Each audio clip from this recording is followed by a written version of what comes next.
Season's greetings and Cthulhu foughten once again, hackers. Alhazred here, back again to lead you through another advent of cyber challenge. Now, although I am a red teamer, today I'm going to be taking you momentarily away from the dark side, just to dabble in the light just a smidge. We're going to do a little threat hunting today, like I used to do before I got my OSCP actually.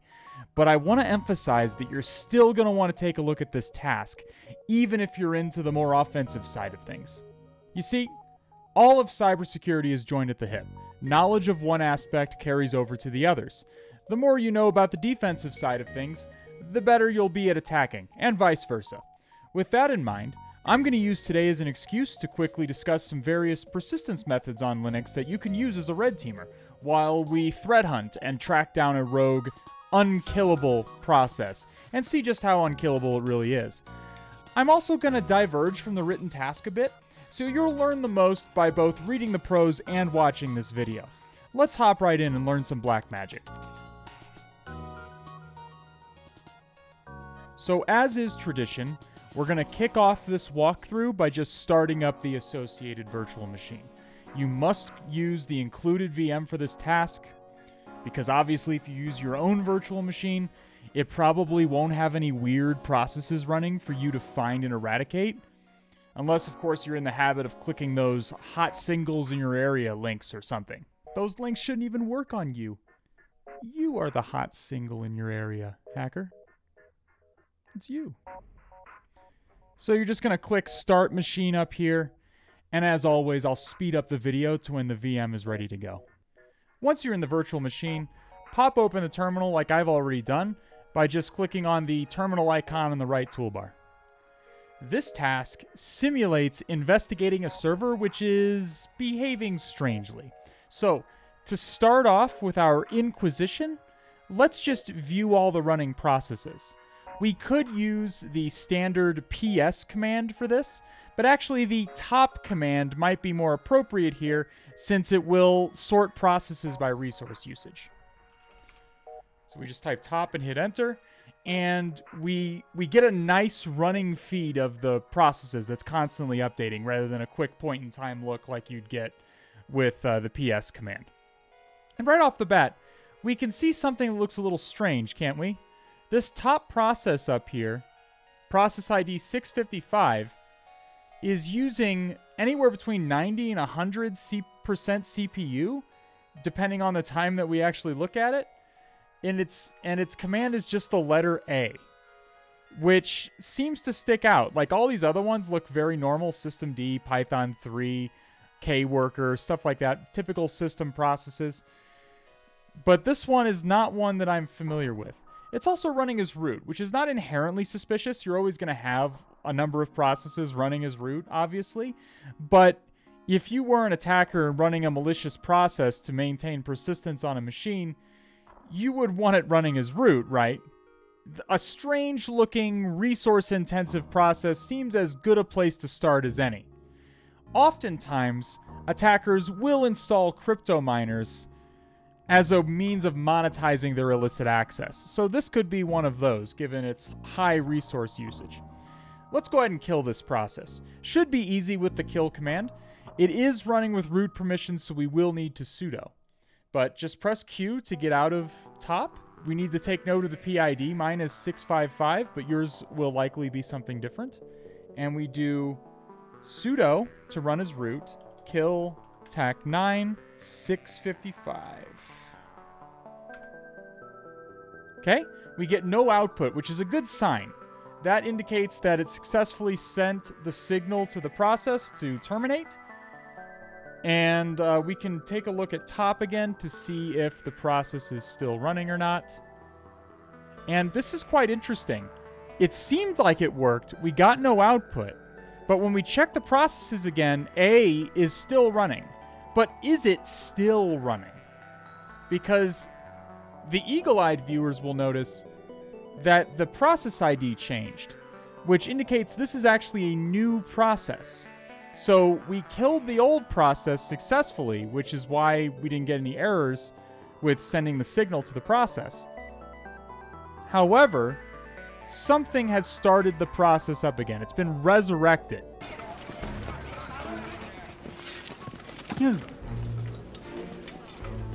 You're supposed to be dead!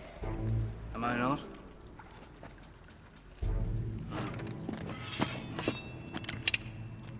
This is where I'd like to very briefly diverge from the written content of the task and talk a little bit about the most common varieties of persistence like this on Linux. Obviously, this process is using at least one of them, so it helps to know the usual suspects so you have some idea of what to look for going into it. Let's quickly lay down the most common ones and try to guess which may be involved here. The first and most common and probably easiest to implement one would be somehow modifying an existing user account to persist your access. This would most typically involve installing a rogue SSH key. A somewhat sneakier option would be to modify the .bashrc file of a user. The .bashrc file being the user's file that gets executed upon login every time. So you'd get your code execution every time that user logs in. Alternatively, an attacker could create their own privileged account to allow them additional access, obviously. In this case, none of these are terribly likely because we saw the process be resurrected almost instantly after being killed. There was no time for an attacker to log in or any other user to log in, honestly. It is possible, or even probable if this was a live machine that you found this on, that the attacker has implemented one of these, but it's not what's keeping this particular process running. So what is? Dark science. Cloning. Secrets only the Sith knew. Well, of course you've got the possibility of your classic C2 agent, such as Meterpreter or some other backdoor. C2 agents can do all sorts of things, including running a process and ensuring it is always running. There's also the possibility of a simple cron job, which would run the process every time a set time interval elapses, much like a scheduled task in Windows. And then there's installing a service, which always runs, provided the service is enabled, and can restart processes where necessary. Any of these could be involved here, so we need to investigate further. How can we find out more about the process itself? Well, this is where we talk about /proc. Linux likes to treat just about everything as a file, and that includes processes. So viewing data on running processes is as simple as browsing to the correct place in the file system, and then using all the same commands that you would use to browse the file system.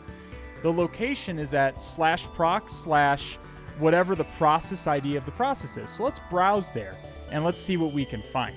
The process ID of my running process is 1957. Again, yours will likely be different. So we can cd into /proc/1957. And we are going to have to, this is a root process. We will have to sudo each of these commands. If you get tired of sudoing, you can just sudo su if you choose.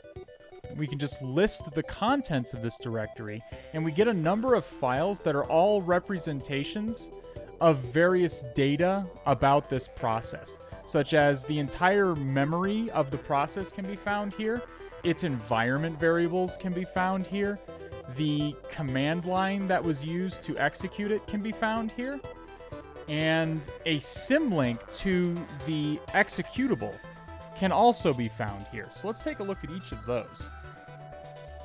We can go sudo cat environ, and we see the environment variables of this process. And if we want to sudo cat cmd line, we can see that the command line is listed as unkillable proc. Now, this may or may not be the actual name of the executable or anything like that. It's just something to keep in mind as we go on investigating this, and we'll come back to this here in a little bit. We really want to know where this weird unkillable executable is located, right? So one way you can find that out is by checking the symlink. Sudo lstacla exe. And this is a simple symbolic link to the executable itself. And we see it's located at etc systemd system/a. So this actually tells us very succinctly how this process is actually restarting itself. It's installed as a service. etc/systemd/system is the directory on this type of Linux system where the services and associated binaries are contained. In fact, the eagle-eyed among you may have already seen it multiple times, especially right here in the environment variables. You'd be surprised how much valuable information you can get from just viewing environment variables of sensitive processes. Particularly in cloud-based environments, you'll often find credentials and access tokens in the environment variables, so always check those out just as a habit in your enumeration. Anyway, now we know it's a service, so let's list out all the services and we'll filter out the ones that are currently enabled. So I'm going to go ahead and clear, and we're going to systemctl list unit files, and we can pipe that output into grep for the word enabled. We're going to list only the enabled services. There's going to be quite a few services installed on just about any Linux system, so we're just trying to filter our input down a little bit. So we still see quite a large number of services here. And in a realistic scenario, it may be hard to pick out which one of these is the one we're looking for. In this particular case, let's try and filter our input down a little bit more. We did see the CMD line, right? It said something about unkillable proc or something like that. Let's see if any of these services have associated. We'll just grep kill names that, maybe we see some commonalities that we can use to link together. And we see some systemd looking service. And we also see attack unkillable.service. Now that looks much more like what we're looking for, right? So let's go ahead and take a look at this service, okay? Sudo systemctl status a unkillable. Okay? Now this certainly does look like an objectionable service. We see it is running, and we see it's printing some cute little messages for us. Merry Christmas. And we also see that this is the executable. It contains a link to the executable. It is executing. And we also see the command line that we saw, unkillable proc. So this is what we're looking for. This is the service. So this is how services on Linux work. If you just kill the executable, the service is just going to restart it. Services are designed to constantly be running all the time. So if one of their executables encounters an error or something like that, they're just going to try and restart it. We need to kill this service, essentially. Let's go ahead and stop it first. So we can do sudo systemctl stop a unkillable. Okay, so we don't get any errors. That's once again a good thing. Let's check if anything changed in the status. And we do see that it now says stopped unkillable exe.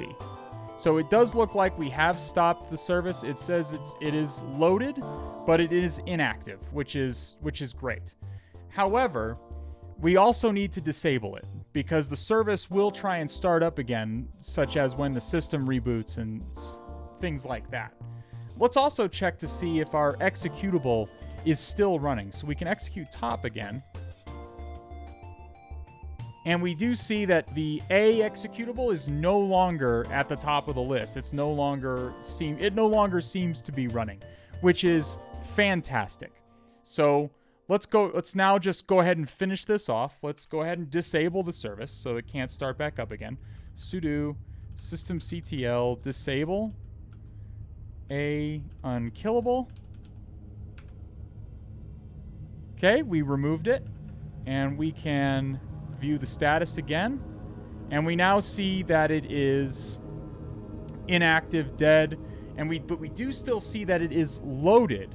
and the executables are still on the machine. We don't want the executables here, and we don't want the service either. So we can remove both of those files.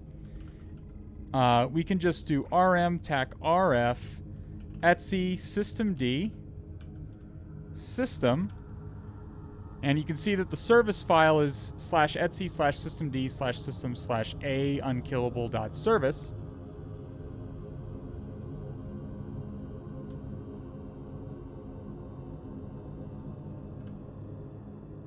Oh, gotta sudo it. You can just sudo bang bang to execute the last command you did as sudo.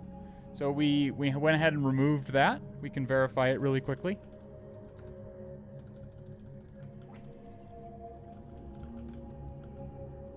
Let's go ahead and verify that this is no longer on the system. Can't be too careful with these red teamers. No such file or directory. Seems like we have removed it. And we have to remove the executable too, right? So the executable was at etc systemd system/a.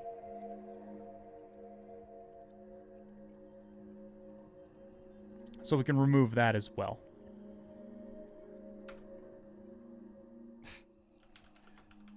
Sudo bang bang, and there we go. So we can try and we can do ls tac la, make sure it's gone. And no such file or directory. Splendid. Now it should be the case that the service cannot come back. However, just to be safe, we can go ahead and do a full daemon reload, which is going to reload all the services, rebuild the service tree entirely, and should get rid of any last remnants of the service itself. So we can just do sudo systemctl daemon reload. And that's it. That's all we have to do. Let's answer the questions and let's wrap up this walkthrough. So, what is the name of the service that respawns the process after killing it? That would be a-tac unkillable.service. That's the service file. What is the path from where the process and service were running?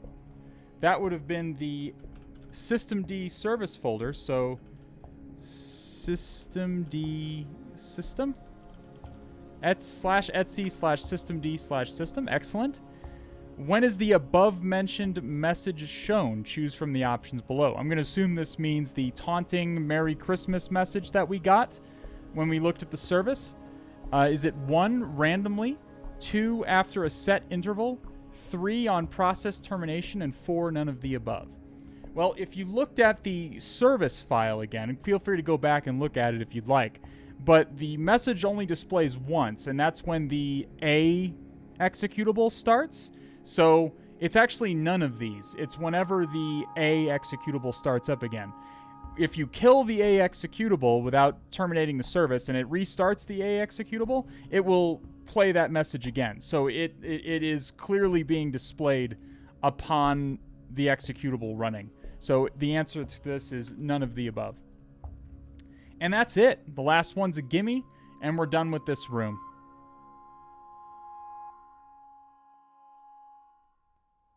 As always, hackers, it's been a pleasure hacking the advent of cyber with all of you. I hope you learned from this video. If you have any other tips to add, throw them in the comments. I'll take a look. I stream hacking and red team content multiple times per week on twitch.tv, so check me out there if you want to see more. The details are right down there. For now, as always, go to bed tonight knowing a little bit more than you did yesterday.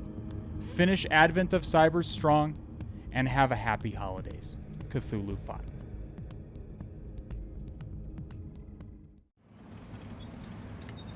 Hey, want to hear the most annoying sound in the world?